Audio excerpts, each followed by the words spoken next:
को 100% गिरवाना ध्येय होना चाहिए आपका। अगर मेरा इस 1000 इस बूथ पे 1000 वोट है और मेरे वोट 600 है, गिरते सामान करते हैं और उसके ऊपर शाम में कार्रवाई करने का, उस वोट को नलीफाई करने का।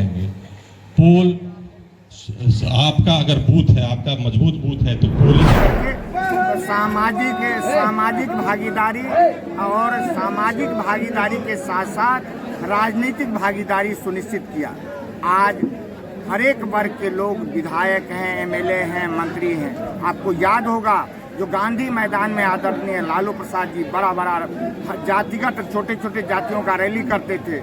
जो एमपी बनने लायक थे उनको एमपी बनाते थे, जो एमएलए बनने लायक थे एमएलए बनाते थे, और जो इन सब के लायक नहीं थे उनको एमएलसी राज्यसभा भेजने का काम किया, जिसमें कि पंडित समाज के, कुम्हार समाज के हरिशंकर पंडित हुए, आपको नोनिया समाज के बलदेव महतो हुए, आमाद समाज के रामेश्वर राय जी हुए। ऐसे 50 लोगों को विधानसभा, विधान परिषद और राज्यसभा में भेजने का काम इन्होंने किया, जिसका नतीजा है जो आज सभी वर्गों में सामाजिक चेतना के साथ साथ राजनीतिक चेतना एकदम कूट करके भर गया है। अब आर्थिक क्या है? देखिए, सामाजिक न्याय पर परिचर्चा और सामाजिक न्याय की लड़ाई आज नहीं है, 2025 की नहीं है, 2025 नहीं, 90 की लड़ाई है। जब से लालू जी हमारे 97 में राष्ट्रीय जनता दल का निर्माण किए, स्थापित किए और सामाजिक लड़ाई, सामाजिक न्याय की लड़ाई लड़े।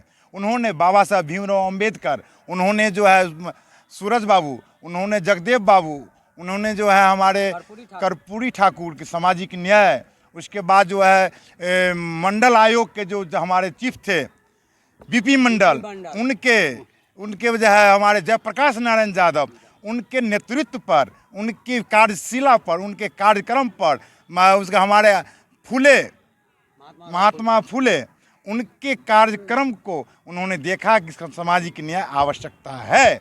उन्होंने सामाजिक न्याय की लड़ाई लड़े और सामाजिक न्याय की जीत हुई। और 2025 में भी तेजस्वी प्रसाद यादव के नेतृत्व में 2025 में सामाजिक न्याय की लड़ाई होगी और सामाजिक न्याय की जीत होगी। गठबंधन पर लगातार आरोप लग रहा है कि एक तरफ आप देशभक्ति का गीत गा रहे हैं कि देश के साथ हैं, दूसरी तरफ आप लोग सेना का मनोबल गिराने का प्रयास कर रहे हैं, क्या कहेंगे इस पर? सबसे पहले तो मैं अपने जवानों को सलाम करती हूँ कि उन्होंने देश के लिए जो बलिदान दिया है उनको मैं सत नमन करती हूँ। और रही बात की प्रत्यारोप जो लग रहा है, तो आप बताइए कि तेज प्रताप यादव जी मोदी जी से गुहार लगा रहे थे कि आप हमें बॉर्डर पे जाने की अनुमति दे दे कि हम जाएंगे। जब अगर आरोप ही लगाना रहता तो अपने बेटे को क्यों जाने देती? हमारे राष्ट्रीय अध्यक्ष कहाँ बोले हैं कि नहीं तेज प्रताप नहीं जाएंगे, वो भी जाने के लिए तैयार थे। तो आप उस पर आरोप लगा रहे हैं तो अपने आप पे आरोप लगा रहे हैं, ऐसा आरोप नहीं लगाना चाहिए। सब देश के साथ है। कभी ऐसा नौबत आ जाता है और बॉर्डर मतलब जरूरत पड़ता है सैन्य बल का, तो क्या लगता है कि राजद वाले तैयार हैं? तैयार हैं, हर वक्त तैयार हैं। तो क्या आप लोग जाएंगे बॉर्डर? जरूर जाएंगे, मौका तो देखिए, आप बोलिएगा तब, आप जहाँ कहिएगा देश के लिए हर कोई मर मिटने के लिए तैयार है। कोई देश के बगल से नहीं कि आप जो कहिएगा वो हम करेंगे। अगर ऐसा रहता तो तेज प्रताप जी नहीं बोलते कि हम जाएंगे बॉर्डर पे। सामाजिक न्याय वो तो अपना लाइसेंस भी सोशल मीडिया पे डाल दिए। सामाजिक न्याय पर चर्चा का जो कार्यक्रम था, इसकी आवश्यकता क्यों पड़ रही है वर्तमान परिप्रेक्ष्य में? क्यों? अभी चुनावी वर्ष है, चुनावी वर्ष में बहुत उतार चढ़ाव होता है और हम लोग बस अपने जो विचारधारा को, जो हमारे नेता प्रतिपक्ष तेजस्वी प्रसाद यादव की जो विचारधारा है, माननीय राष्ट्रीय अध्यक्ष श्री लालू प्रसाद यादव जी को जो विचारधारा है, उनको हम लोग अपने समुदाय में रखते हैं, अपने गांव मोहल्ले में रखते हैं, अपनी वार्ड में रखते हैं, अपने विधानसभा में रखते हैं। और उसको हम लोग आपस में बात करते हैं कि जिसको अभी जो हमारे नीतीश चाचा जो बोल रहे हैं कि जंगल राज, उस समय में जंगल राज था, वो जंगल राज नहीं, वो मंगल राज था। इसलिए मंगल राज था। दलित, महादलित, पिछड़ा, अति पिछड़ा को मुंह में बोलने का जो आवाज़ दिया वो हमारे राष्ट्रीय अध्यक्ष लालू जी का देन है।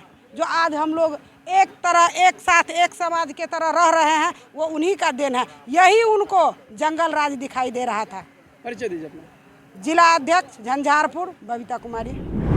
से तो आप देश के साथ हैं, बोलते हैं, लेकिन सेना का मनोबल गिराने का भी काम आप ही लोग कर रहे हैं। मुझे नहीं लगता है कि इस खोखले सवाल का कोई जवाब हो सकता है और इतिहास गवाह रहा है कि भारत और पाकिस्तान का जो संबंध रहा है, जो तनाव की स्थिति रही है, 2 बार युद्ध लड़ा गया, तो आप भारतीय इतिहास उल्टा के देख लीजिए, आपको सारे जवाब उसमें मिल जाएंगे। और इस देश में एक ट्रेड चलाया गया है कि जो विपक्षी हैं उनको पाकिस्तानी कह दिया जाता है, पाकिस्तान भेजने की बात हो जाती है, वो देशद्रोही कहलाते हैं। तो देशभक्ति का जवाब ये लोग देंगे, ये संघी लोग देंगे, ये भाजपाई लोग देंगे, ये आरएसएस वाले देंगे। देश की आज़ादी में इनका कोई योगदान है नहीं। ये मैं नहीं कह रहा हूँ, ये भारतीय इतिहास कहता है। आप गूगल कर लीजिए कि आप देश की आज़ादी में संघियों का, भाजपाई का, चाहे आरएसएस वालों का क्या योगदान है, आपको कहीं से कोई जवाब नहीं मिलेगा। इस देश के एक एक कण में देश के जो समाजवादी लोग हैं, सोशलिस्ट विचारधारा के मानने वाले हैं, उनकी खून है, उनका बलिदान है। और आज देश के जो सेना है वो न तो किसी पार्टी के हैं, न किसी राजनीतिक पार्टी के हैं, वो देश के जवान हैं। और देश के जवान के साथ में चाहे पक्ष हो चाहे विपक्ष हो, इसमें कोई राजनीति नहीं है। हम लोग बिल्कुल सेना के साथ में हैं। देश के जो सेना है, उनकी जो शौर्य है, उनकी जो पराक्रम है, उनकी जो साहस है, उनको मैं सलाम करता हूं, नमस्कार करता हूं। और मैं मंगल कामना करूंगा कि आप बहादुर सैनिक हैं और आप जो है पूरी जज्बा के साथ लड़े। 140 करोड़ जो भारतीय हैं वो आपके साथ हैं। सीज फायर के साथ जो डिसीजन लिया गया है सीज फायर को लेकर, देखिए, युद्ध कोई मसला नहीं है। मैं नहीं मानता हूं कि युद्ध किसी समस्या का समाधान है। हाँ, ये उतना ही सत्य ये भी बात है कि भारतीय उपमहाद्वीप में पाकिस्तान के द्वारा जो आतंकवाद जो जिस तरह से एक्टिवेट किया जा रहा है, वो बहुत बड़ी एक गंभीर मसला है। और मुझे लगता है कि इस पर जो है ज़रूर भारतीय सेना प्लानिंग कर रही होगी और आगे भी करेगी।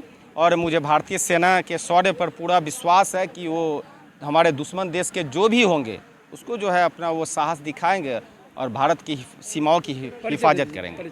चित्रभानु चौधरी उर्फ राजा चौधरी, राष्ट्रीय जनता दल अति पिछड़ा जिलाध्यक्ष, झंझारपुर, मधुबनी।